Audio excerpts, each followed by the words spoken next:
Welcome to Dad Space, podcast for dads by dads. Today we have with us Shawn Fry. Shawn is the founder of the Neurodiversity Foundation and Chief Innovation Officer at Potential Workforce. Shawn comes today to share his journey through autism, both personally, as he shares his story and the story of his girls, his beautiful girls, and how autism has touched his family. Here on Dad Space, this is a really interesting podcast episode, and I really hope that the message we share today helps you. We're in Dad Space. So Shawn is one of the most sought-after speakers, executives, and advocate for neurodiversity. He also holds 4 public and 2 classified patents. When he's not working, he enjoys spending time with his family, and he gets to spend some time with us here on Dad Space. So happy to have him with us today. Hope you enjoy the podcast. And listen for his little mention about acorns and what that means to him and his daughter. A great story here on Dad Space. Thanks for listening. Hello, everybody. Welcome back to Dad Space. I have a special guest with me today, and I'm very excited to chat tonight and to share a little bit together. Shawn is here with me tonight, and Shawn is coming with a wealth of knowledge, a great heart, and he's coming tonight to share with us. And I'm really so happy to have you with us tonight, Shawn. Welcome to the podcast. Thank you, David. I'm really proud to be part of this. It's a great mission you have here, and I'm glad just to be, to be able to share from other points of view of dads and my point of view. It's maybe a little bit different, and hopefully that resonates with some dads out there. So excellent. So, Shawn, can you give us a little bit of an update on you? Like, we've had a conversation already, and I appreciate that. But those who don't know you yet, can you give them a little update about who you are and where you are in the world as well? Sure. My name's Shawn Fry, and the most known public thing about me is that I have autism. I have Asperger syndrome, right? And it wasn't something I was diagnosed with as a child. It created a lot of difficulties for me as a child, and I was that child that didn't speak and didn't talk to people, didn't socialize, and I was told that I wouldn't amount to very much in life. And then my parents just, not much was known about autism or neurodivergence as a whole. But don't listen to what some of those people say. I mean, they don't always know. It turned out I did very well with my life. I was a chief information officer of several hospital systems. I built my own company. I grew. It was very successful. And since I've sold my company, I've been basically helping to teach companies, parents, universities, just how to embrace neurodivergent individuals. And that's not just autism, it's ADHD and dyslexia, dyscalculia, even people with different brain integration issues, that people that are affected through PTSD and CPTSD. All of those things are part of the neurodiversity movement. Excellent. And where do you live? I live in Houston, Texas. Houston, Texas. Is it warm today? It is very warm today. It's 100 degrees, even at 6 or 7 o'clock. So, so tell me, 38 degrees Celsius what do you love about Texas? What I like the most about it is I was embraced here, right? I grew up in the Northeast, and things are very traditional. There's a curriculum in how you behave in New York and Philadelphia and Boston. And with Houston being a very diverse city, I was better accepted here. It's very much like Toronto, right? There's everywhere. And so if you're a little bit different, it's better accepted than a place where there's very strong cultural rules. And there's nothing wrong with those rules. I learned a lot from them. But because I am blind to following those rules, it made it difficult for me to socialize. And I've just found it easier to get accepted here. Now once I've learned those social rules, I've gotten much better at, acclimating myself wherever I go in the world. So I have lots of questions tonight. Can you tell me one of those social roles or cues that I might not think twice about, but it's something that you'd have to learn or be aware of to pick up on? Well, the one of the most, let's just start from the beginning. It makes no sense to me why people just walk up to each other and go like that. That is just so foreign to me why people would do that. Or make eye contact. It's not something that's common that people would do. That's not natural for me. So you might as well go up and go, it's just an arbitrary gesture. So things like that, or where to stand in line or how close to stand to a person is not natural for me to know. I was born without those instincts. Many, many children are. Even adults have these issues that are still trying to figure out it's called the hidden curriculum of that we need to do socially. Because I've been kind of on the forefront of autism, I've had a lot of studies done on my brain and things like that. And it turns out that I lack certain mirror neurons to know how people react to me, or if I'm doing the right thing or not the right thing. I'm blind to that. It's something you have to learn through intuition, through trial and error, that children aren't born with. So as a parent, if you call your child and they don't look at you, it's just one of those things where they don't know that that's what's expected of them.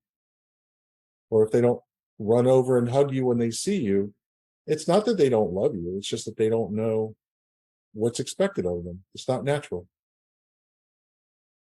That makes sense. So I did have an author on recently, and her son has autism. And when her son was really small, he would fixate on one thing and just be super focused on one thing, one toy, one task. And he could do that for hours. And she thought, wow, he's very disciplined. He's very focused. That's great. Mm-hmm. And, but when she would call his name, he wouldn't respond. Correct. Right. He wouldn't get up and come to her. He would just ignore her. And she didn't understand at the time what that meant. So for parents with children with autism, can you speak some wisdom for parents listening to this? My sister has a daughter with autism, so I know she'll be listening to this as well. But from your point of view and from your wisdom, sure, as a parent, how can we be better parents? So I speak to this because I have two autistic daughters myself, right? And with my older daughter, I didn't know I was autistic. I wasn't diagnosed till I was in my 40s, but I understood the traits that I have that we shared in common. I have a younger daughter who I knew from the time she was born, like ultimately what those sensitivities were, right? And one of the things that's different about my daughter is she's not going to run, oh, daddy, I love you. She's more of a person that will come sit next to me and want to be in my space. And that's her letting me know that she wants to be close to me, or she may not want too much sensitivity, because you have to remember, people with not just autism, but even people who have some trauma, maybe a parent had died, or maybe some bad things had happened, a car accident. Some of those things, their brain becomes sensitive and they don't want as much emotion. They don't want as much excitement. Those neurochemicals, the rush of dopamine is very threatening. Good or bad. They don't want to be too excited. They don't want to be too scared or sad. So one of the ways, I think one of the most beautiful stories I can tell is that when my daughter was young, we would come up with our special language about how we would communicate. And I told her when she was young that, listen, acorns mean I love you. It was very non-traditional, but something she could focus on. So every day from daycare and elementary school, kindergarten, she would find acorns on the playground and bring them home. And give it to her. So it was a beautiful story of a child who, if she knows what to do, where it wouldn't be natural for her to say, Daddy, I love you. Thank you for everything. She will communicate in a way that's familiar to her. Yeah. It's just as meaningful, but you have to learn to look for those types of things where a lot of parents are more focused on traditional, typical behaviors that aren't always native to the child, male or female. It's a beautiful story, Shawn. Like, I can just see her handing these to you or leaving them for you, and that being her way of showing her love. Right. We ended up with a big glass jar full of it, right? Nice. And to this day, it's one of the most precious things in the world. So it's just one of those ways. The other thing is just different styles of play. I mean, I can speak with me as one of the things. My dad was always wanted to do things with me, but he wanted to go hunting and fishing and very, traditional male type behaviors, there's nothing wrong with them, but they were very threatening to me. They were loud. They were scary to me. An unfamiliar environment is very scary. But it's with my children, I know that they didn't want to do typical things. So I found what they were interested in. It's that curiosity that drives us to find those common threads as parents that really make a difference. When you can move, instead of bringing them into your world, find something in common in their world. It makes all the difference in how you connect with your child. And I think we talked about this before, that autism is not a disability, it's a different ability. Right. To this day, if you Google autism, it will still say learning disabilities, social disabilities. The way that they define it clinically is just so wrong. And it's a big part of what my mission is against is I don't have a learning disability. I have multiple patents. I constantly work on specialized research projects that are very advanced. Obviously, I can't have a learning disability and not be able to deal with that. But like your sister's son, his ability to focus on something and perseverate on that gives him an incredible insight that many people would never acquire because of that discipline of thought, because of the robust curiosity, which is something that comes with autism. It's a different way of looking at the world. Many of the biggest companies in the world are run by autistic people. I mean, Elon Musk, robustly known for running multiple companies that are changing the way the world operates. There's many people who suspect Steve Jobs and Bill Gates and in history, Nikola Tesla and Albert Einstein, all people who are neurodivergent.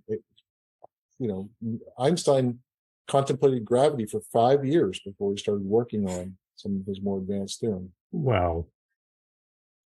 So that ability to focus in on something where, for myself, for example, I might get distracted. I might not.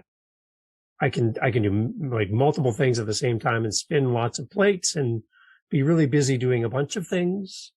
When I watch my sister's child, they're so focused on that one thing that the whole world is irrelevant in that moment. Like, it doesn't matter what's going on. They're just so concentrated and so into it, where, again, like, if they want to learn the piano, they learn the piano. I might play the piano for 15 minutes and get bored. Right. That does not happen. And I can see for a parent would be really frustrating. Will you please put your iPad down and play baseball? But to them, there's something there. They're looking for that next big thing. And just to give you an idea of how fixated you can become, when I was working on my patents, I didn't really wasn't planning on working on patents. I was working on a problem. I built one of the first computer bulletin board systems, right? If you ever seen the movie War Games, I was the guy that built the other end of that, where people called in, right? Yeah. Nobody ever taught me to do that. I basically went to the library, I bought every book I could, figured out how to set them up, bought a computer, bought a modem, connected one line, connected multiple lines. I was just fascinated with the way computers can work and talk. Well, eventually I wanted to synchronize the way that the data flowed through those machines. There was no precedent for it. So I spent 9 months in a room. I would only leave on Wednesdays. And when I walked out of that room after 9 months later, I had 5 patents basically of how to synchronize data over multiple, asynchronous nodes and how to correct errors across multiple lines. And it just didn't exist, but my ability to focus on that problem changed, how communications were formed. This was from the same child who they said didn't think he would be able to progress or ever make it to college or ever be a very effective in a career. I was basically doomed to be a laborer. Wow. Well, nothing wrong with being a laborer either. Yeah. But even today, a lot of schools do not recognize the capabilities, or they're not equipped to deal with people who think differently. Yeah. They want people to follow a pretty standard format of learning. That's exactly the point I was hoping we got to, was that if you do not fit within the confines of what the school system is teaching or what culture is accepting of, then you don't fit. Right. Well, I don't see any of this as you're speaking, and as you speak of your daughters, as any, like you talked about, this is not a disability. I see this as a brilliance. I see this as a focused brilliance that if we could tap into and celebrate instead of not understanding or historically not even acknowledging. I think if we could just appreciate the beauty of what someone with autism can provide in this world, it's amazing. The talent and just the skill. It's beautiful. It is. It's one of the most beautiful things. It's like a great symphony of the mind, because it's different, right? And we're not bound by, if you look at the way people propagate through college and grad studies and your postgrad, to advance, you need to build off of the existing bodies of work. The great breakthroughs I've had in my life are because I've abandoned the existing paradigms and came out with new paradigms, because my mind is free of those. And one of the things that's the biggest difference between neurodivergence and neurotypicals is conformity. I have no predisposition to follow the conformed means. We break down those things. So we make mistakes, but I am not afraid to fail and make mistakes. I learn from every one of them. And our educational system anywhere in the world really is not designed around letting free flow thought. I mean, the great innovators, a lot of them are college dropouts. I mean, Bill Gates, Mark Zuckerberg, these guys, all Richard Branson, Larry Ellison, are college dropouts, because, academia is very much a generalist, and investment endeavor. Yeah. So the people who are hyper focused, people with ADD, ADHD, OCD, those are just labels, and I hate them. They're very limiting. But people who have that ability to fixate on something, or to think in a very distinct way, some of the most brilliant minds in the world are dyslexic. They don't write down anything, but they think in a most robust and brilliant way. And they're misunderstood because of the way that they communicate is not traditional. So, Shawn, where do we go from here? What do you envision as a society and an environment, a community where you and your girls thrive, and you don't have to worry about people judging or segregating you because of autism? Like, how do we get to a place where we as a community are better? That is a great question, and from the bottom of my heart, I need to say that I don't think that we're really addressing that the right way. I mean, I think there are some major nonprofits out there that are they treat autism more as a disease or an illness than they do as an opportunity, as a difference. As a matter of fact, I have my own nonprofit called the Neurodiversity Foundation. It's because I didn't find anybody addressing the issue as it needs to be done. We need to understand, and the majority of these nonprofits are not run by people who have autism. I mean, if you want to know what an autistic person thinks, just ask them, they will tell you. I'm sure your sister's son, I don't know him, but I promise you, if you ask him something, he is probably, for those that can speak, are willing to say so. And here's the thing, I work with a lot of those who don't speak verbally, but boy, do they communicate. They have lives, they have opportunities, they have loves, they have joys, and those people have the more that we understand them and realize how they're wired, and we protect them from things that are sensitive to them, like if you'll see for those that can see on video, I have dark blinds that cover my windows because I am so sensitive to light. How hard is it to accommodate someone that they might want to have the shades down in their office, or to keep the lights down at a lower volume, to keep the sound down to a moderate level so they're not overly stimulated, which is, again, one of the things you'll see that's always demonstrated in stereotypical shows is the meltdown of where we get overwhelmed and we stim, like in Rain Man and shows like that. That's a very real thing, but that is not an emotional disruption. It seems emotional. It's a sensory issue. And again, for those out there who have daughters, a lot of the diagnostic criteria for women is radically different than men. The vast majority of diagnostic criteria is geared around boys, because that's who people, young moms, take their young boys in and they have them diagnosed. And there really aren't a lot of girls, because girls are much more adept at hiding their autistic traits. And a lot of their sensory issues are seen as emotional issues when they're really not. They're really sensory.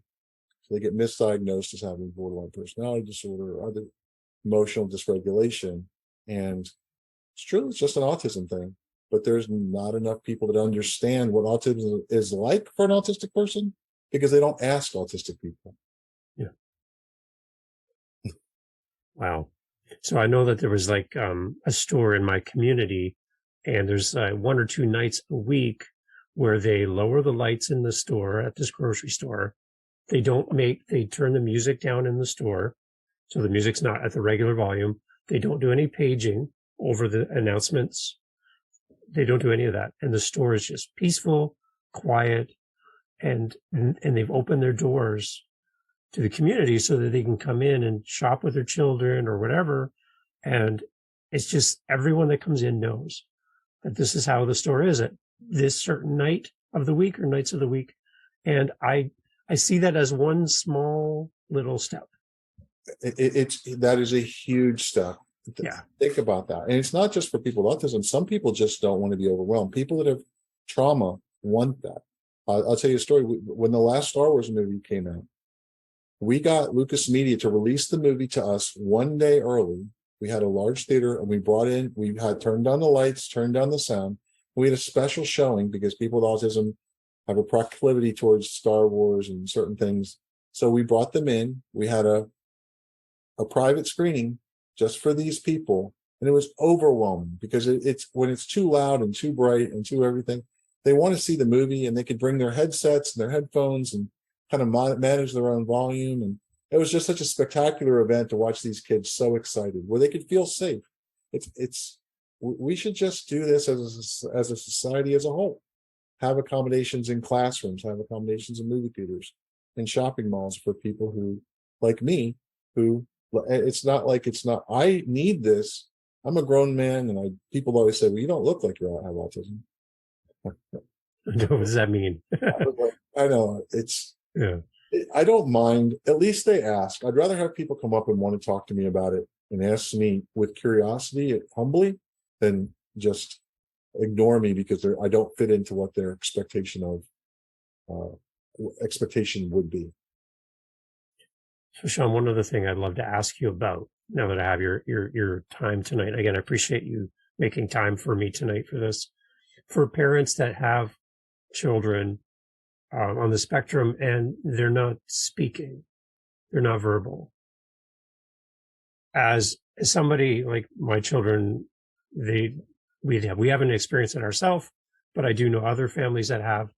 How can I interact with a child who is nonverbal in a meaningful way? Nonverbal exchanges. The majority of language is nonverbal to begin with. The majority of my daughter and my relationship is nonverbal.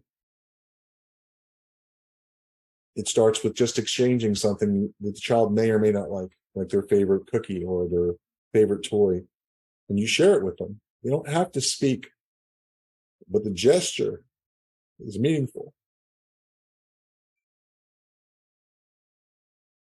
They will share with you what's important to them. I'm sorry for being so emotional. No, it's great. Sean. But this is how we speak. You don't have to use words. Words were just made up later on, but there's so many ways. It doesn't mean the feelings don't exist. It doesn't mean there's not something going on. And a lot of times the meltdowns are from when we don't feel heard. It's called alexithymia, the inability to put our emotions into words. Even if we have words and our words are limited or our understanding of emotions are limited, this is something that I haven't experienced. I've had the benefit of developing it over the course of 20, 30 years. But for young children who haven't developed it yet, they're not familiar with the emotional spectrum. They haven't navigated it and mapped it out. Start with nonverbal things. Find things that they like and share it with them. You don't have to say anything. Don't worry if they don't say anything back. Sharing something with them, and if they accept it, you've created a bond that's valuable. It's just where it all starts. Shawn, I love your heart, and I love how you're sharing with us today. It's beautiful. So when I'm speaking or when I'm with a nonverbal child, I'm not to force them into a box, just get them to speak, get them to talk. That's not my goal. My goal is not to do that. My goal is to meet them where they're at and be what they need. That's it. Yeah, that's it. The most important thing in breaking down communication for all people, neurodivergent and neurotypical, is psychological safety. People need to feel safe. And I think society has gotten away from that through whatever means. The media, education, they think it's safe, but it's not. Sometimes anti-bullying policies actually create a greater sense of bullying because you have to get to a certain level before it's ever noticed. And it just, when I have speaking engagements and I've spoken at major universities and medical schools, so many people come out afterwards and say, this is what my child's experiencing. And they don't have any means to fight back. They're nonverbal. Go to them and let them know it's okay. Find that one teacher that's going to listen, that one coach, that one parent who just says, it's okay. I do care. You don't have to tell them they're anxious or depressed or struggling. Just sit there and go, I care about what you care about. And it makes the playing field level, and they can grow from there. It forever changed my life when the first people started just listening to what I was trying to say versus expecting me to say what they wanted to hear. Yeah. So, wow, that's powerful, Shawn. So people are listening to this. I'm anticipating we're going to get some response from parents, from the community. How can people connect with you for more information or to thank you? How can people reach out and speak with you? One of the easiest ways is to go to my website, which is the neurodiversityfoundation.org or ndfnd.org. You can go there through the contact form. Yep. I'm also on LinkedIn. My name is Shawn Fry, SHAWNCFRY. You'll be able to see me there. My other main company is called Neurologically, which is where we hire autistic people, some of the smartest people in the world who are neurodivergent, and we apply them to different science. We work on very advanced medical technologies, very advanced sophisticated technologies, and we are living proof about what is capable of people on the spectrum. It's an interesting social group, but they're most brilliant people, PhDs in everything from genetics to molecular biology to neuroscience. They are, if you want to see and know what's possible, don't ever set limitations on yourself. Don't let anybody tell you you can't. There is a way. If we can help you find a way to get there, we would love to hear from you and have you support us and let us support you. That's all we ask. It's just understanding and curiosity. Oh, Shawn, I love hearing your heart as a father for your girls. I love the example that you're setting to help so many people and to dispel some of the things that are completely wrong from from outside the community where people just don't understand or have the patience to understand. I think we all need to do better. And if we can find something that we can do to make things better, that's what all of us need to sign up for. Agreed. Well, everyone that works for me, all with their PhDs, and not one of them was hired by a traditional company. Not one of them. They were 80% of people with autism with college degrees are unemployed or underemployed. It's the social component that people need to get by, and there's so much talent out there that's unhired, untapped. Who knows what we literally are working on the rare diseases and cancer and things like that. I mean, I wouldn't be surprised if some of these people doesn't make those breakthroughs, but these are the same people that people gave up on when they were young. Don't give up on your child. Your child doesn't want to be given up on. That you don't know which conversation is going to make the difference. It took 2 conversations in my life that set me on the path to success. I'm grateful to those people who didn't even know they did it when they didn't do it intentionally. But you could be the difference in some child's life. I'm just inviting you to take that opportunity. And David, you hosting this, I can't ask for more. I'm getting the word out there and letting parents, learn from you in all the ways that you allow them to gain knowledge. Thank you, Shawn. I think the biggest thing I'm learning tonight, Shawn, talking to you, is the biggest limitation on anyone with autism is the people that don't understand. It is. Because the person with autism has no limitations. Right. Sure. Right. And I think as a community, everyone listening, we all have a part to play to make this world much better. Right. And it is. I mean, the autistic people are some of the nicest, kindest. I mean, I don't know any one of them, not one of them. It's interesting, who has a malevolent component to them. They're just so kind. Right? Yeah. They want to love. They want to be loved. And it's just like any child. I mean, any young child wants this. And it's sometimes people just see love differently. I mean, you may be one of those person as a parent who wanted love a little bit differently than what maybe you received it. It's inviting that love in and allowing non-traditional means of love. And I mean, by non-traditional, I mean playing parallel play is a big thing with autistic people. We don't necessarily go up and ask people to play with us, but we will go up and play next to them. Or instead of playing with our toys in traditional means, like I wouldn't play with my trucks, or my army men. I would have army men. But I would never have battles. I would stage battles, and I would have the battle in my head, and it was beautiful. And it was, but I didn't want to engage in all the bang and crash and things like that. But I was playing, and it was robust and it was fun. Every child, every girl who has fantasies and things like that, they're wonderful. Let those play out. But if we always expect people to be the same, we're not going to encompass and allow everyone to flourish. 100%. Shawn, thank you so much for being part of Dad Space tonight. I would love, if you ever have an opportunity, I would love to circle back and have another conversation, because I think we could talk for a long time and learn even more. But today was a great start, and I really appreciate that you took time tonight. Thank you, David. I will be happy to come back. If you get feedback and we want to do another session, just let me know. And I'll be happy to provide my time and get to know you better. And thank you again. I appreciate you very much. Awesome. Shawn, for everybody on Dad Space, thank you so much, Shawn. We'll talk again soon, okay? Take care, everybody. All right. Thanks for listening to Dad Space today. Go check us out on all of our social media, YouTube, all that great stuff. You can find us as Dad Space Podcast. Real simple. Dad Space Podcast, whether you're on Facebook, Instagram, TikTok, even YouTube. Email us, dadspacepodcast@gmail.com. We're always looking for great guests to come on the podcast. If you have any feedback for us, what do we do good? What do we need to work on? Let us know here at Dad Space.